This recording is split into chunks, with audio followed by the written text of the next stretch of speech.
বলছিলাম সেগুলো যদি শুনতেন, শুধরে নিতেন, তাহলে আজকে আপনাদের সীমান্তের বাইরে যাওয়া লাগতো না।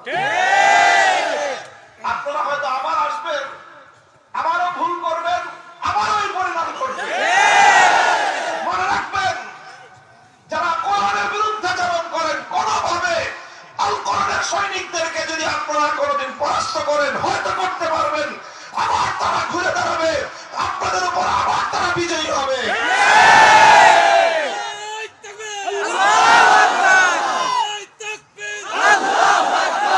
এই জয় এবং পরাজয় চলতে থাকবে।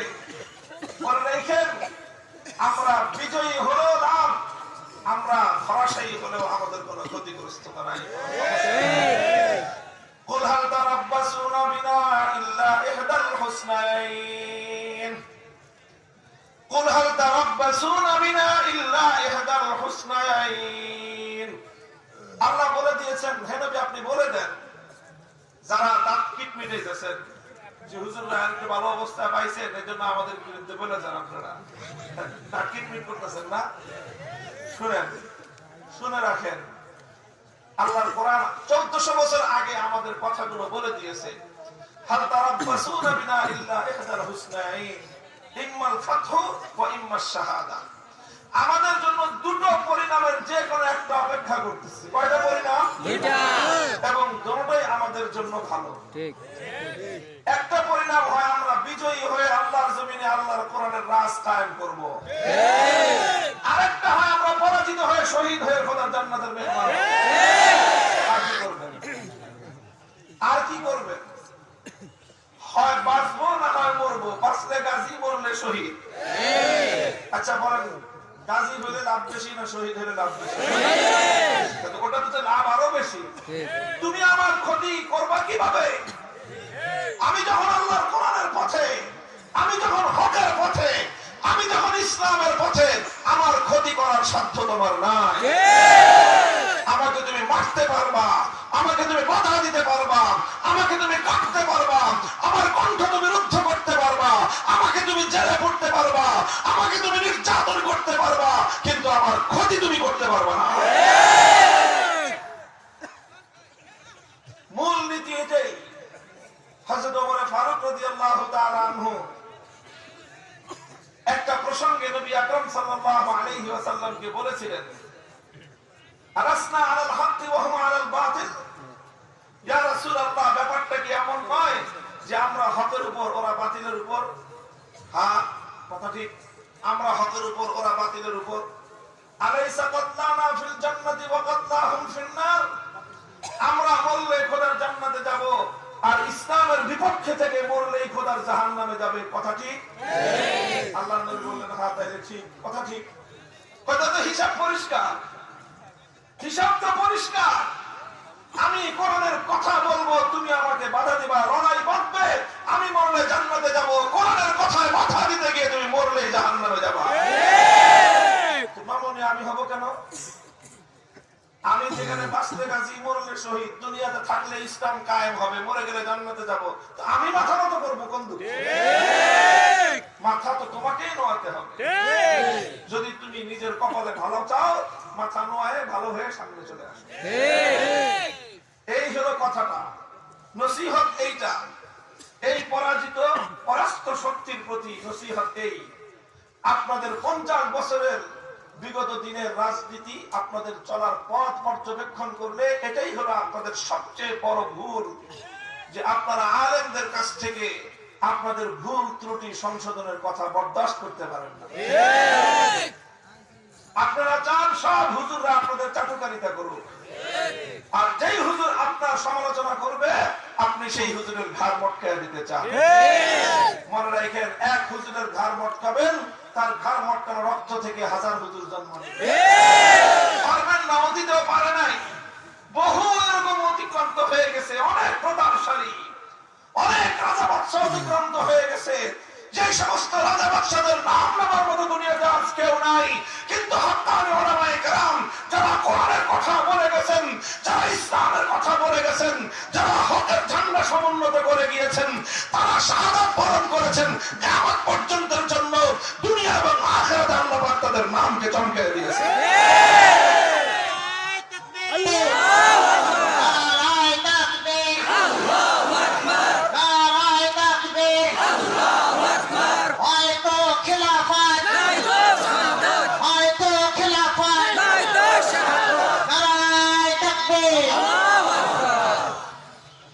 কথা বললাম এটা সকলেই মনে রাখবেন।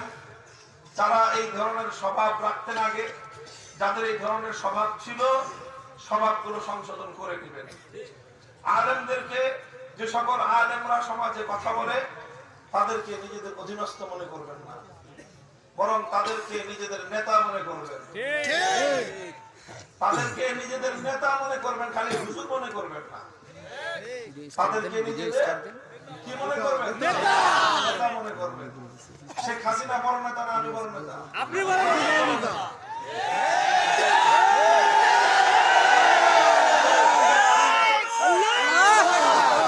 খালেদা জিয়া বড় নেতা না আমি বড় নেতা? কারণ আমি খালেদা জিয়া এবং শেখ হাসিনার চেয়ে কোরআন হাদিস বেশি পড়াশোনা করি। আর কোনো কারণ না, আমি তাদের চেয়ে নিজেকে উত্তম বলে দাবি করতেছি না। কথা বুঝছেন? আমি বলি না আমি উত্তম। কে উত্তম কে অনুত্তম সেটা হয়তো আল্লাহ পাকের কাছে গেলে ফয়সালা আল্লাহ করবেন। কিন্তু আমি দুনিয়ার বিবেচনায় বলতেছি, আলেম ওলামাদেরকে নিজেদের নেতা মনে করবেন। ওলামায়ে কেরাম যেই কথা বলবে, কর্মীরা যেই কথা যেইভাবে শুনে নেতার কথা, জনগণ আওয়ামী লীগ করেন বিএনপি করেন আলেমদের কথা সেইভাবে শুনবেন। পছন্দ হইলে শুনবেন, পছন্দ না হলে লেজ নিচে নামায় দিয়ে চোরের মতো পালায় যাবেন। খবরদার কোনদিন কোন আলেমের সামনে মাথা উঁচু করে কথার প্রতিবাদ করার চেষ্টা করবেন। আলেমদের কোন কথা যদি আপনার কাছে ভুল মনে হয়, আরেকজন আলেমের কাছে গিয়ে বলবেন যে হুজুর এই কথাটা যিনি বললেন কথাটা কি সঠিক? যদি ভুল হয় ওই আলেম ওনার ভুল ধরায় দিবে, আপনি সেই আলেমের ভুল ধরায় দিতে পারেন না। এই ভুলগুলো 50 বছর ধরে আওয়ামী লীগ করেছে এবং করতে করতে করতে করতে আওয়ামী লীগ যারা করে তাদের একেবারে গোশত হাড্ডি রক্তের সঙ্গে এই সমস্যা মিশে গেছে। আর আওয়ামী লীগের সঙ্গে থাকতে থাকতে থাকতে থাকতে এক মাঠে রাজনীতি করতে করতে বিএনপির লোকজনের মধ্যে এই সমস্যা আস্তে আস্তে সংক্রমিত। আপনারা ভালো হয়ে যান, আপনারা ভালো হয়ে যান। এখন বর্তমানে বাংলাদেশটা ভালো হওয়ার জন্য খুব উপযোগী, খুব ভালো পরিবেশ ভালো হওয়ার জন্য। আল্লাহ পাক সকলকে ভালো হওয়ার তৌফিক দান করুন। আমি এই কথা বলতেছি না যে আমরা ভুল ত্রুটি করতে, মানুষ হিসেবে আমাদেরও ভুল হতে পারে। আমার ভুল করার জন্য আমার চেয়ে বড় আলেম বাংলাদেশে আছে। আমি যদি ভুল করি আমার বড় আলেমরা আমাকে ভুল বলে দিবে, আলহামদুলিল্লাহ। আপনারা শত শত ভুল করার পরেও মানুষ এত কিছু বলে না। আমাদের একটা চুল থেকে পান খসার পরে আমাদের হুজুররা যে কোনো একজন হুজুরের সমালোচনায় তাকে তীরবিদ্ধ করে দেয়, ছাড় দেয়।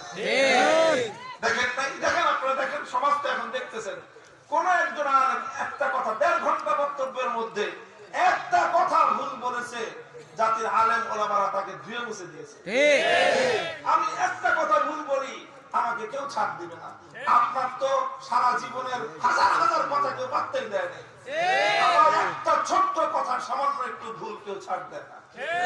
আমি এই কথা বলি না যে আলেমরা ভুল করে না। আলেমদের মানুষ হিসেবে ভুল হতে পারে, তবে সেই ভুল শুধরে দেওয়ার মতো একজন আলেম ভুল করলে হাজার আলেম আছে তার ভুল করে দেওয়ার জন্য। সাধারণ মানুষের দায়িত্ব হলো এই যে আলেমদের কথা মনোযোগ দিয়ে শুনবে, আলেমদেরকে সম্মান এবং মর্যাদার দৃষ্টিতে তাদের কথা শুনবে, আনুগত্যের দৃষ্টিতে শুনবে, আনুগত্যের দৃষ্টি নিয়ে শুনবেন, আনুগত্যের দৃষ্টি নিয়ে আলেমদের সঙ্গে আচরণ করবেন। কখনোই তাদের সঙ্গে প্রভুত্ব ফলাতে আসবেন না, কখনো আলেম ওলামাদের সঙ্গে নেতাগিরি ফলাতে আসবেন না। আলহামদুলিল্লাহ, আল্লাহ পাক রব্বুল আলামিন আমাদের জাতির এই দেশের নতুন প্রজন্মের মধ্যে আল্লাহ পাক রব্বুল আলামিন যে ঈমানি চেতনা তৈরি করে দিয়েছেন, ইনশাআল্লাহ এটা বাড়তে থাকবে, ঠিক বাড়তে থাকবে। আওয়াজ পাওয়া যাচ্ছে বাংলার চতুর্দিক থেকে, বাংলাদেশ হবে আগামীর বাংলাদেশ, ইসলামের বাংলাদেশ। এই দেশে আল্লাহর কোরআনের রাজ কায়েম হবে ইনশাআল্লাহ, এই হুকুমত বাস্তবায়ন হবে। এদেশে ইসলাম দিয়েই রাষ্ট্র এবং রাজনীতি সারা আল্লাহর কোরআন অনুযায়ী চলবে ইনশাআল্লাহ। ইসলামের শত্রুরা হুঁশিয়ার, নারায়ে তাকবীর, আল্লাহু আকবার, নারায়ে তাকবীর, আল্লাহু আকবার। মুক্তির রাজপথ, মুক্তির রাজপথ,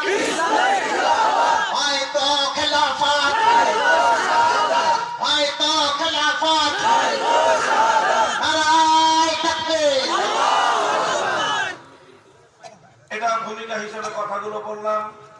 2021 সালে আপনাদের এই মাহফিলে আসার পথে একেবারে আপনাদের বাড়ির ঘাটে এসে আমাদেরকে ফিরে যেতে হয়েছিল। সেই স্মৃতি চারণ করে এগুলো কাজা করলাম।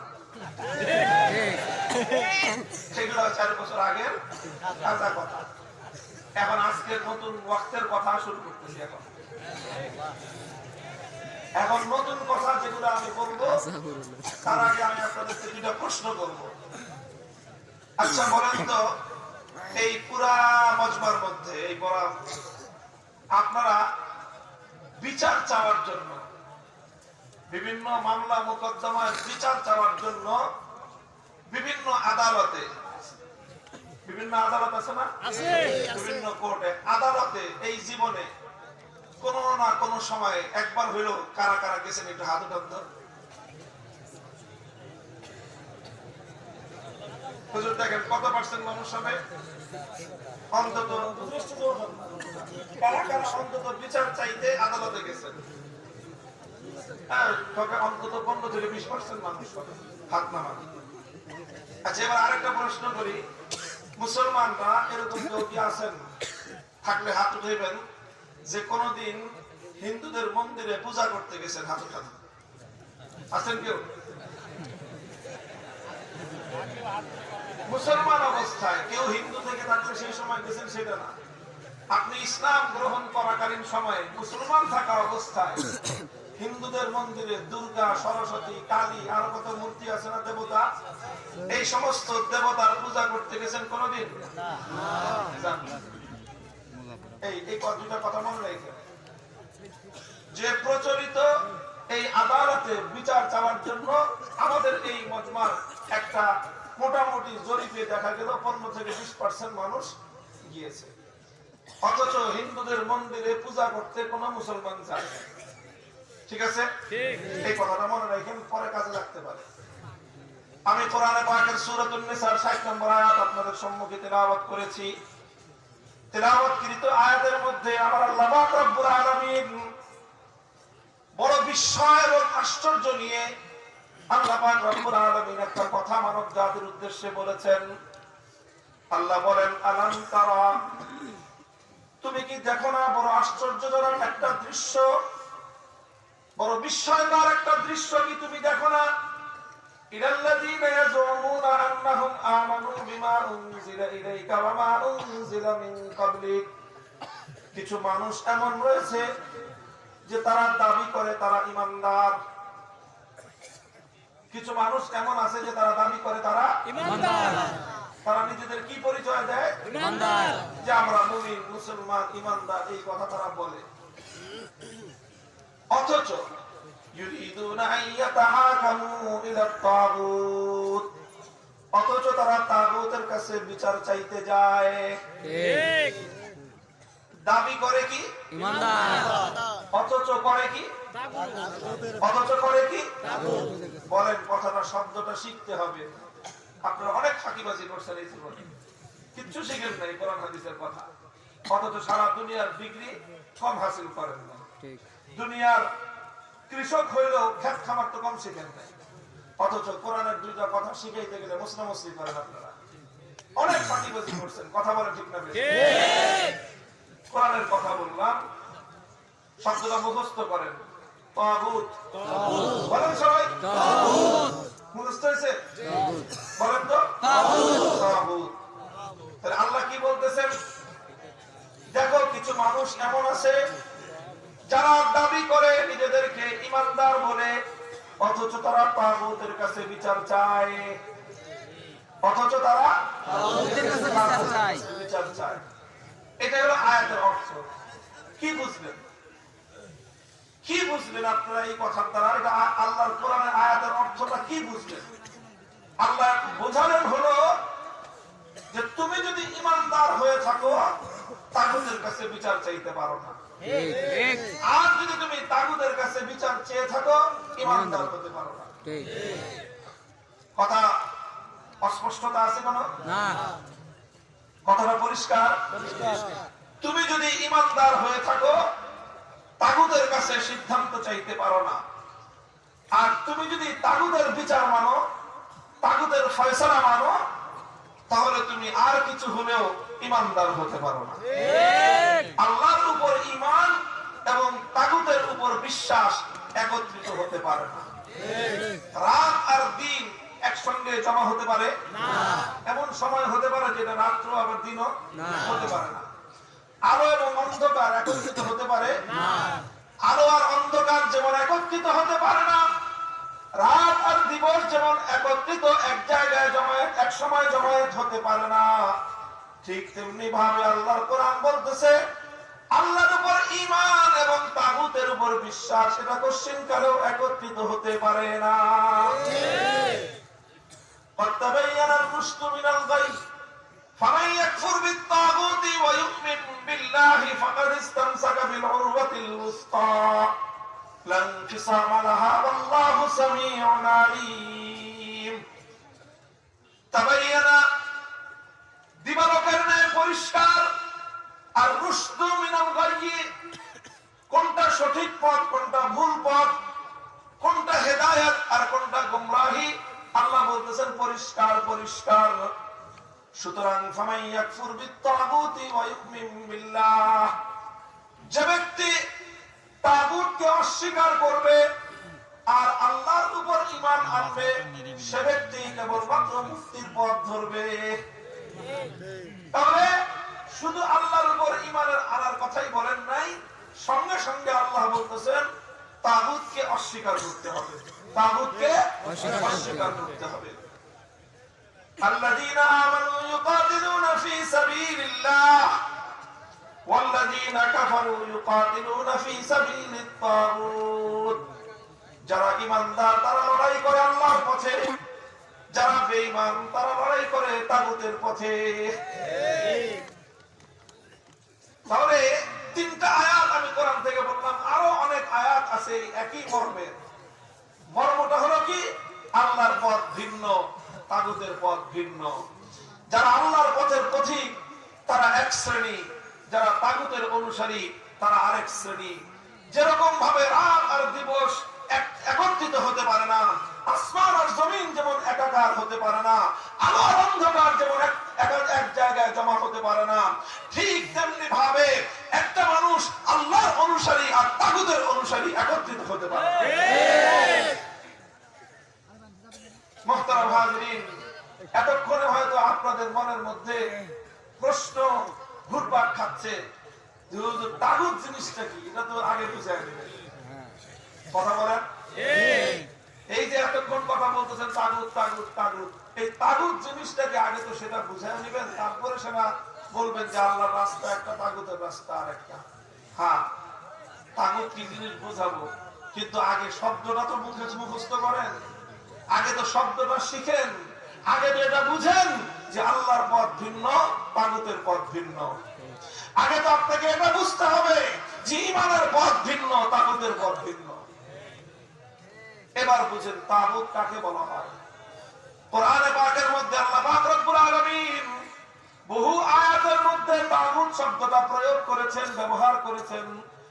এই জন্য কোরআনে পাক নিয়ে যারা গবেষণা করেছেন, তাফসীর করেছেন, তাফসীর লিখেছেন, কাদীমান ওয়া হাদীসান, সেই পূর্ব যুগ থেকে নিয়ে আজ পর্যন্ত সকল মুফাসসিরিন কেরামগণ, সকল কোরআন ব্যাখ্যাতাগণ তাগুত শব্দের পরিচয় দিয়েছেন, তার ডেফিনিশন এবং তার সংজ্ঞা তুলে ধরেছেন। সব কথাগুলো একত্রিত করলে যদি আমি সহজ ভাষায় আপনাদেরকে বোঝানোর চেষ্টা করি, লক্ষ্য করে বুঝেন। তাগুত এর সংজ্ঞা এবং এর পরিচয় বোঝার আগে আরেকটা শব্দ আপনাকে বুঝতে হবে, সহজ হবে। প্রশ্নের জবাব দিয়ে বলেন তো, গায়রুল্লাহ কাকে বলে? আল্লাহ ছাড়া। গায়রুল্লাহ মানে কি? আল্লাহ ছাড়া।